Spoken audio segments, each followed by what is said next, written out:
ယထာဘူတံဇာနာတိမှန်မှန်ကန်ကန်သိပါစေမြင်ပါစေလို့တောင့်တเสียမလိုဘူးတဲ့ဒါဟာအနိစ္စပဲဒါဟာဒုက္ခပဲဒါဟာအနတ္တပဲလို့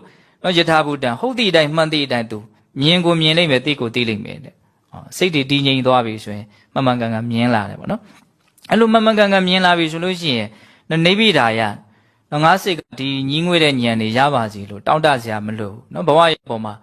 မကောင်းတဲ့သဘာဝတွေရဲ့ဖြစ်စဉ်ကြီးပဲလို့နော်အမှန်ကန်မြင်တဲ့အတွက်ကြောင့်ညီးငွေ့တဲ့ဉာဏ်ကိုရမယ်တဲ့အဲ့လိုညီးငွေ့တဲ့ဉာဏ်ရပြီဆိုလို့ရှိရင်နော်ဝိရတစိတ်တော်နော်စိတ်ကတက်မဲ့မှုကင်းတယ်ပေါ့တက်မဲ့မှုကင်းပါစေလို့ဆုတောင်းเสียမလို့နော်ဝိရိစနော်တက်မဲ့မှုကင်းတဲ့သဘောဒါမဲ့ဉာဏ်ကိုရည်ရွယ်တာလို့ဆိုတယ်ဟုတ်လားအဲ့ဒီလိုတက်မဲ့မှုကင်းပြီဟေးဆိုလို့ရှိရင်ဝိမု ക്തി ဉာဏတတနာ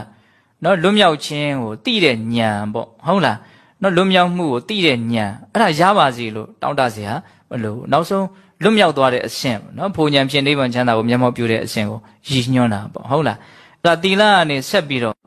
နော်အကြောင်းအကျိုးဆက်ပြီးတော့သွားတဲ့လမ်းစဉ်ကလေးနော်သီလကိုအခြေခံထားတာနော်ဟုတ်လားသီလရှိရင်နှလုံးမသားမရမှုစိတ်နှလုံးမသားမရမှုကင်းပြောက်တယ်အဲ့ဒါဆိုလို့ရှိရင်ဝမ်းမြောက်မယ်ဝမ်းမြောက်ပြီးရင်ပီတိနှစ်သက်မယ်နှစ်သက်ပြီးရင်ငြိမ်းအေးမယ်ငြိမ်းအေးရင်ချမ်းသာမယ်ချမ်းသာရင်တည်ငြိမ်မယ်တည်ငြိမ်ရင်အမှန်မြင်အမှန်မြင်ညီးငွေ့မယ်ညီးငွေ့ရင်ဆွဲမဲ့မှုကင်းမယ်ဆွဲမဲ့မှုကင်းရင်လွတ်မြောက်မယ်